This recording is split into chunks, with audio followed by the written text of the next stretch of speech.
أعوذ بالله من الشيطان الرجيم بسم الله الرحمن الرحيم.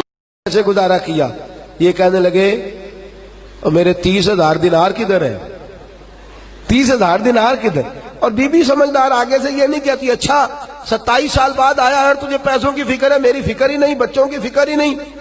کہنے لگی آپ اس طرح کریں، کھانا کھائیں، وضو کریں، مسجد نبی میں جا کے نماز عصر پڑھ کے آئے، آپ نماز ادا کر کے واپس آئے، بتاتی ہوں 30,000 دینار کدھر ہے. کہتے چونکہ میں دیر سے گیا، مسجد پہنچا تو جبہ پہنے، سر پہ امامہ باندھے اور رسول اللہ کے ممبر پر بیٹھے، رسول اللہ کے ممبر پر بیٹھے. میں نے ایک خوبصورت نوجوان کو دیکھا جو حدیثیں بیان کر رہا ہے، اور حسن بصری سے لے کر امام مالک تک لوگ گردنیں جھکائے بیٹھے اور حدیثوں کا درس سن رہے ہیں. کہتے میں نے دیر سے نماز پڑھی، میں پہچان نہ پایا، میں نے کان میں ایک شخص کے کہا، میں نے کہا یہ کون ہے؟ اتنی چھوٹی عمر میں اتنا اعلیٰ 27 سال کا جوان اور اس قدر خوبصورت اس کا انداز کہ مسجد نبی میں درس حدیث. کہتے وہ کہنے لگے بابا جی آپ نہیں جانتے یہ ربیہ بن عبد الرحمن ہے. یہ کہتے میرا بیٹا، میرا صاحبزادہ. چھلک پڑی آنکھیں آنسوؤں سے، تڑپ اٹھے، بے چین ہو گئے، رو پڑے، روتے روتے واپس گھر آئے. آنکھ کہنے لگے ام ربیہ تو نے تو کمال کر دیا، تو نے تو کمال کر دیا، میں 27 سال آیا نہیں اور تو اکیلی عورت میرے بیٹے کو اتنا بڑا بنا دیا ہے کہ وہ رسول اللہ صلی اللہ علیہ وسلم کی مسجد میں حدیث کا درس بیان کر رہا ہے، کیا بات ہے تیری؟ تو کہنے لگی اچھا اگر آپ خوش ہوئے ہیں تو پھر میں نے 30,000 دینار آپ کے بیٹے کو عالم بنانے پہ خرچ کر دیے. آپ راضی ہیں میری اس بات سے؟ راضی ہیں؟ میرے عزیز جب تربیت کا یہ انداز ہوتا ہے، جب سوچ کا یہ انداز ہوتا ہے، ہمارے ہاں ہم مرنے کے قریب ہوتے ہیں، ہمارے بچے کیونکہ ہم نے تربیت ہی نہیں کی، ہم نے خیال ہی نہیں کیا. ہمارے بچے دیکھیے نا، میرے رسول پاک صلی اللہ علیہ وسلم کی صحیح مسلم کی حدیث ہے، فرمایا تو مر جائے گا پر اگر تیری اولاد نیک ہوئی تو قبر میں بھی تیرے ساتھ جائے گی. حضور کس طرح؟ فرمایا وہ پیچھے جتنے خیر کے کام کرے گی ان سب کا اللہ تجھے قبر میں بھی ثواب عطا فرمائے گا. لیکن ہم نے تو بچے کو سکھایا ہے دنیا کمانی، ہم نے تو سکھایا ہے پارٹیوں کو ڈیل کرنا، ہم نے تو اسے سکھایا ہے سوسائٹی کے اندر اچھا مقام پیدا کرنا، ہم نے تو اسے سکھایا ہے کاروباری مد و جزر، ہم نے تو اسے سکھایا ہے شریکے کے ساتھ جھگڑا کرنا، ہم نے تو اسے سکھایا ہے کہ بس تو اچھا ہے باقی سارا زمانہ برا ہے. ہم نے تو یہ سکھایا ہی نہیں کہ قرآن کیسے پڑھا جاتا ہے، یہ سکھایا ہی نہیں کہ آداب زندگی کیا ہے. ہم تو اسے مسجد تک لے کر کے ہی نہیں آئے. ہم نے تو شہزادے بنایا ہے، نوابزادے بنایا ہے، ہم نے تو انہیں بڑے بڑے جو ہے وہ القابات سے نوازا ہے. یہ توجہ ہی نہیں کی کہ انہیں ہمیں کہیں لے کر کے جانا چاہیے، ان کی تربیت ہونی چاہیے. تربیت اولاد کے لیے، فکر مندی اولاد کے لیے سب سے ضروری ہے انسان کے کردار کا صحیح ہونا. سب سے ضروری کیا ہے بھئی؟ آپ بچے سے کہیں بیٹا چل مسجد، چلا جائے گا؟ کہ گا ابا جی آپ کیوں نہیں جاتے؟ آپ بھی تو بتائے نا، آپ آرام سے لیٹے ہیں مجھے کہہ رہے ہیں مسجد چلیں. بیٹا قرآن پڑھا کرتا ہو، کہے گا آپ کو کیا پریشانی، آپ کیوں نہیں پڑھتے؟ کردار کی عظمت یاد رکھیے، غور کیجئے، اس جملے کو بھولیے گا نا. بچے آپ کی باتوں سے اتنا نہیں سیکھتے جتنا آپ کے کردار سے سیکھتے. آپ کے کردار سے جتنا سیکھتے ہیں اتنے آپ کے افکار کے، اپنے افکار اور نظریات بھی اچھے ہونا ضروری ہے. اچھے افکار ہی اچھے کردار کو جنم دیتے ہیں. لیکن اگر آپ کی گفتگو ٹھیک ہے اور عمل صحیح نہیں، لب و لہجہ ٹھیک نہیں، ہر وقت ڈانٹنا، ہر وقت جذبات میں رہنا، بچوں سے پیار ہی نہ کرنا. اقرا بن قیس آئے تو نبی پاک صلی اللہ علیہ وسلم کسی کے بچے سے پیار کر رہے تھے. کہنے لگے یا رسول اللہ میں تو اپنے بچوں سے نہیں کرتا، آپ نے غیر کے بچے چھاتی پہ لٹا رکھے ہیں. تو میرے حبیب نے فرمایا اگر رب نے تیرے دل سے رحم چھین لیا ہے تو میں کیا کروں؟ مجھے تو اللہ نے رحمت للعالمین بنا کے بھیجا ہے، رحمت للعالمین. بچوں سے شفقت والا ماں. اور کردار کی بات سچ، حضرت عامر بن عبداللہ فرماتے حضور ہمارے گھر آئے تو میرا چھوٹا سا بھائی تھا، توجہ ہے آپ کی؟ تو اس کی والدہ کہنے لگی، میری والدہ کہنے لگی بیٹا ادھر آ، تجھے کچھ چیز دوں گی، ادھر آ. لوگ کہتے نہیں میں فلاں کام کر دوں گا، ابو داؤد شریف میں ادھر آ بیٹے. تو کہتے ہیں نبی پاک صلی اللہ علیہ وسلم نے فرمایا عامر کی والدہ تو اسے کیا دے گی؟ کہنے لگی میرے پاس کھجوریں ہیں، وہ دینے لگی۔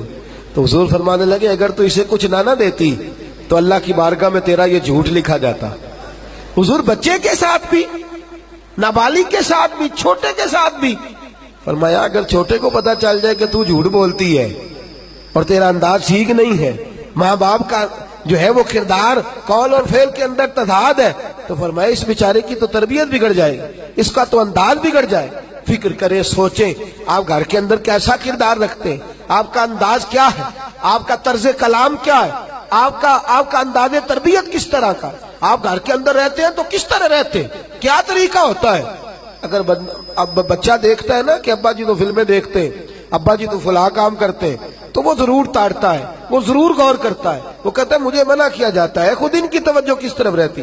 میرے نبی کریم صلی اللہ علیہ وسلم نے عملی تربیت فرمائی، اولاد کی عملی تربیت۔ اور یاد رکھیں، ایک جملہ کہنے لگا ہوں، جو والدین اپنے گھر میں بیٹھ کے اپنے بچوں کے سامنے اپنے بھائیوں کی غیبت کرتے ہیں اور ساتھ اپنے بچوں کو مل جل کے رہنے کا حکم دیتے ہیں، وہ یاد رکھیں اگر اپنے بچوں کے سامنے وہ اپنے بہن بھائیوں کے بارے میں باتیں کر رہے ہیں تو ان کے بچوں کا بھی اتفاق رہنا ممکن نہیں ہے، ان کا بھی اتفاق کے ساتھ رہنا ممکن ہے، اس لیے کہ وہ تیری بات ایک جانب ہے، تیرا کردار دوسری جانب ہے، یہ کیسے ہو سکتا ہے؟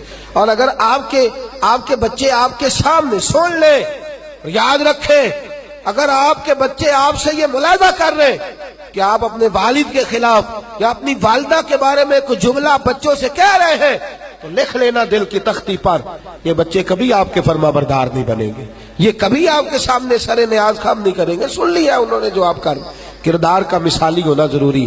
اور کبھی بھی کسی بچے کو اس لیے فوقیت نہ دے کہ وہ بچہ ہے، اور بیٹی کو کبھی بھی اس لیے پیچھے نہ کرے کہ وہ بیٹی ہے۔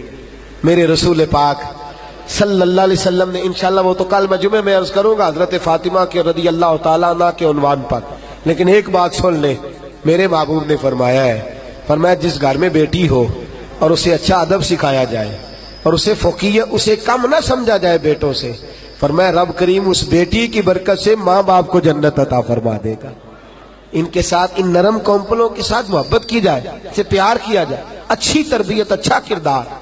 اور سب سے ضروری بات، سب سے اہم پہلو، سب سے ضروری بات میرے عزیزو یہ ہے کہ بچے کے سوال، اس کے نظریات، اس کی سوچ، وہ کیا کہتا ہے، وہ کیا سوچتا ہے، بالخصوص آپ کے بارے میں اس کا معاملہ۔ میں نے ایسے بچے بھی دیکھے جو اپنے والد کو ولی اللہ مانتے ہیں، اپنے والد کو ولی، اپنے والدین کو ولی اللہ مانتے۔ ہمارے حضرت صاحب قبلہ فرمایا کرتے، آپ فرماتے کہ جب تک تو ہم گھر میں رہتے تھے تو والد صاحب کو دیکھتے تھے، اس وقت تک وہ والے نظریات نہیں تھے۔